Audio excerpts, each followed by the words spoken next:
All right, today we are diving deep into one of the most famous shapes on any skyline in the world, the incredible dome of Florence's cathedral. We all know it as the symbol of the Renaissance, right? A total masterpiece of art and engineering. But its story, well, its story is hiding secrets that go way beyond what you can see from the ground. I mean, just look at that thing. For more than 600 years, this dome has been the heart of Florence. It's not just that it's huge, it's the harmony, the sheer perfection of it, that literally redefined what was possible in architecture. It's so iconic, you can't even imagine the city without it. But here's the crazy part. For over 100 years, the cathedral just sat there with this massive, gaping hole in its roof. You see, the city of Florence had built this incredibly ambitious church, but when they got to the top, nobody on Earth knew how to cover the enormous octagonal space they'd created. The problem was so big, it seemed completely impossible. So yeah, this was the great architectural crisis of the early Renaissance.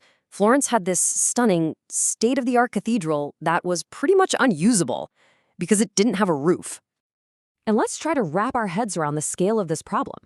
The opening was 45 meters across. That's about 150 feet. The dome itself would weigh something like 29,000 tons.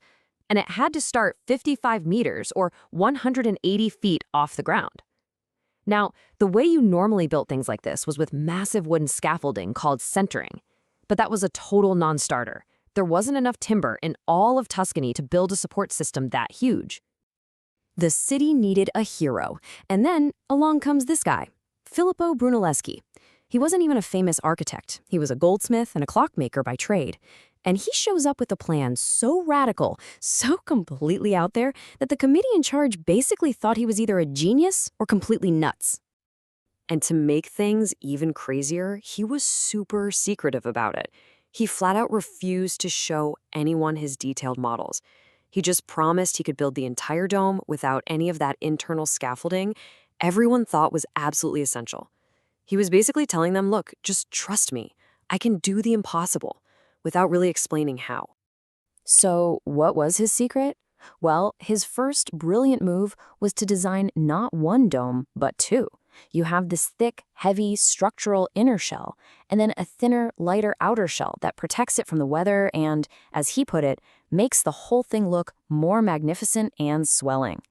This double shell idea was pure genius. It cut down the total weight and made the whole structure incredibly stable and hollow.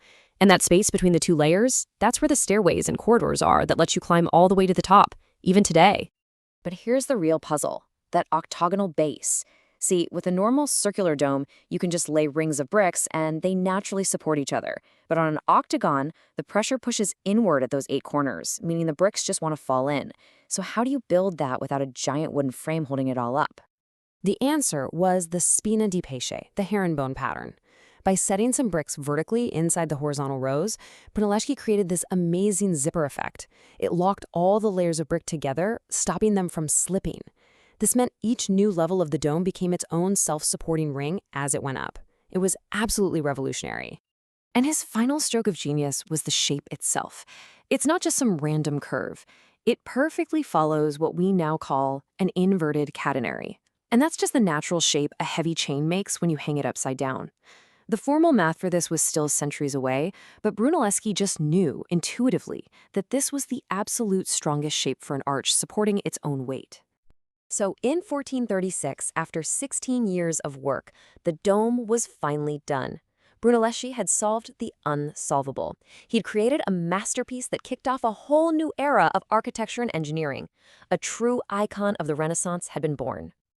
And for hundreds of years, that was the story. The incredible tale of a genius who looked up to the heavens and built a marvel. But it turns out, the cathedral's most profound secret wasn't in the dome at all. To find it, we have to go down, deep, deep beneath the marble floors of the cathedral. Because down there, a lost church was waiting. So, fast forward to the 1960s and 70s, archaeologists start doing some excavations under the Duomo, and they find something unbelievable. They uncover the massive ruins of a completely different, much older church that had been buried and forgotten for 600 years. This lost church was named Santa Reparata, and it wasn't just any old church. It was Florence's original cathedral, the religious center of the city for almost 1,000 years, built on the exact same spot where its famous successor now stands. The discovery of Santa Repeta just blew the lid off a whole new chapter in the city's history, a story of faith and power that started centuries before the Renaissance was even a thing. And I mean, the timeline of this place is just staggering. It was first built way back around 405 AD, in the last days of the Roman Empire. It was rebuilt during the time of Charlemagne. In 1055, it was so important that the Pope himself held a major church council there. It was only totally demolished in 1375 when they needed to clear the last of the foundations to build the new cathedral. And the stuff they found down there was a real treasure trove.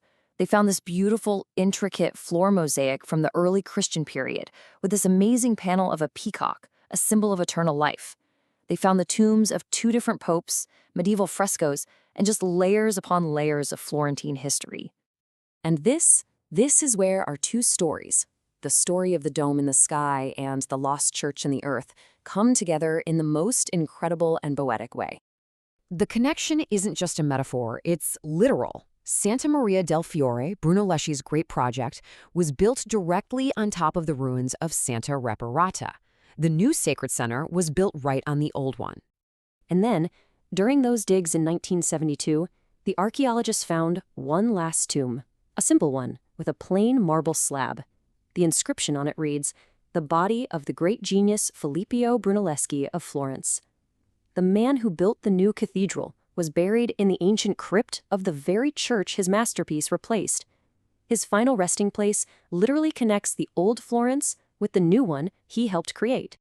The story of Florence's cathedral is just such a great reminder that history is layered, you know? The amazing things we see often rest on foundations we don't. And it really makes you wonder, doesn't it? What other stories, what other entire worlds are just waiting right below the surface, hidden just beneath our feet?